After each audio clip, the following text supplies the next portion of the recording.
मराठवाड्यामध्ये पुरानं हाहाकार माजवला। या पुरामुळे शेतकऱ्यांचं, ग्रामस्थांचं आयुष्य उद्ध्वस्त झालंय। आधी संकटामध्ये मराठवाड्यातील शेतकरी मोठ्या अडचणीत सापडलाय, मात्र या महापुरानं शेतकऱ्यांच्या पिकांचा चिखल आणि स्वप्नांची राखरांगोळी झाली आहे। अशातच शेतकऱ्यांच्या प्रश्नावरून माजी मुख्यमंत्री उद्धव ठाकरे आक्रमक झाल्याचं पाहायला मिळतंय।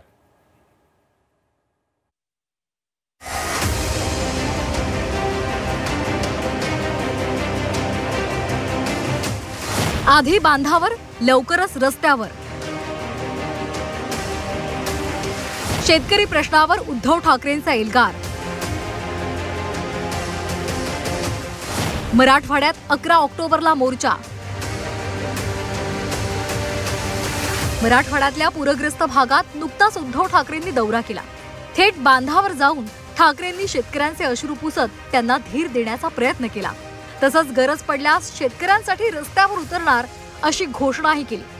शेतकऱ्याला कर्जमुक्त तर केलं पाहिजे। सरसकट कर्जमुक्तीची मागणी आम्ही शेतकऱ्यांच्या वतीने करतो आहोत आणि ती जर का सरकारने मागणी मान्य केली नाही तर शेतकऱ्यांच्या बरोबरीने शिवसेना रस्त्यावरती उतरल्याशिवाय राहणार नाही, हा इशारा सुद्धा आम्ही सरकारला देतो। या घोषणेला 24 तास पूर्ण होण्याआधीच ठाकरेंच्या पक्षाकडून मराठवाड्यात मोर्चाची हाक देण्यात आली आहे। 11 ऑक्टोबरला मराठवाड्यात मोर्चा काढला जाणार आहे। यात शिवसैनिकांसह शेतकरी मोठ्या प्रमाणात सहभागी होणार आहेत। तर मोर्चाचं नेतृत्व स्वतः उद्धव ठाकरे करणार आहेत। उद्धव ठाकरे साहेबांनी एक स्पष्ट केलं, मी परत येईन पुढल्या काही काळामध्ये, दिवाळीच्या आधी, आणि ही मदत जर तुमच्यापर्यंत पोहोचली नाही तर जनता जो निर्णय घेईल त्या निर्णयाशी मी बांधील आहे। जनता रस्त्यावर उतरणार असेल तर मी त्यांच्या बरोबरीनं रस्त्यावर उतरेन, हे त्यांनी स्पष्ट केलंय। आणि बहुतेक 11 ऑक्टोबरला मराठवाड्यामध्ये या विषयावरती जो प्रचंड मोर्चा शिवसेना काढते शेतकऱ्यांच्या प्रश्नावर, त्याचं नेतृत्व उद्धव ठाकरे करतील। या मोर्चाचं आयोजन होण्याआधी 11 ऑक्टोबरला शिवसेना उद्धव बाळासाहेब ठाकरे पक्षाचं मराठवाड्यात शिबिर होणार होतं। मात्र मराठवाड्यातली पूरस्थिती पाहता शिबिराचं रूपांतर मोर्चात होणार असल्याचं खासदार संजय राऊतांनी सांगितलं। तर ठाकरेंच्या या मोर्चावर सत्ताधाऱ्यांनी टीकेचे बाण सोडले। खरवडे तिकडे आमचं शिबिर होणार होतं, त्या दिवशी मराठवाडा शिवसेनेचं शिबिर होणार होतं, पण आता या परिस्थितीमध्ये शिबिर घेणं शक्य नाही। त्याच्यामुळे सर्व जिल्ह्यातून शेतकरी जे येणार होते त्याचं रूपांतर मोर्चात व्हावं आणि आपल्या मागण्यांसाठी सरकार दरबारी आवाज उठवावा, आक्रोश उठवावा असं ठरलं। आणि शिवसेना पक्षप्रमुख उद्धव ठाकरे हे त्या मोर्चाचं नेतृत्व करतील। मोर्चा काढण्याचा अधिकार उभाटा गटाला नाही। 11 ऑक्टोबरला ते मोर्चा काढणार आहेत। मोर्चा काढण्याच्या आधी उद्धव ठाकरे यांनी थोडीशी तरी मदत शेतकऱ्यांना द्यावी।